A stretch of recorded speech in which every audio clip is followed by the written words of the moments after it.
جنوبی افریقہ، کیا میں وصیت کر سکتی ہوں کہ انتقال کے بعد میری میت کراچی لے جائی جائے اور وہیں دفن کی جائے؟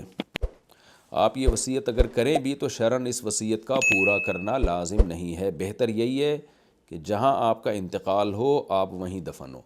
تو شریعت میں اس کو پسند بہرحال نہیں کیا گیا، اگرچہ بڑا اختلافی مسئلہ ہے کہ اتنی دور میت لے جانا جائز ہے یا نہیں، میں اس ابھی اختلافی مسئلے میں نہیں پڑتا، لیکن بہتر بہرحال سب کے نزدیک یہی ہے کہ جہاں انتقال ہو وہیں اپنے لیے دفن کا انتظام کریں، اور اس میں کچھ بھی نہیں ہوتا، آپ کے اعمال اچھے ہوں گے تو جو ہے وہ وہاں کے حالات اچھے ہوں گے۔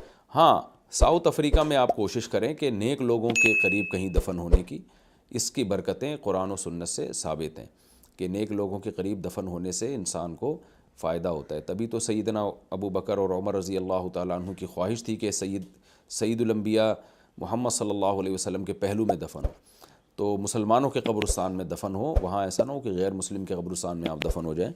تو اللہ آپ کو صحت دے، لمبی زندگی دے، اور ہم سب کو موت کی تیاری کی اللہ توفیق عطا فرمائے۔ اصل چیز ہے اعمال، اس کو فوکس کریں۔ بہرحال آپ وصیت اگر آپ نے کر بھی دی نا تو شرعاً اس وصیت پر عمل کرنا لازم نہیں ہوگا۔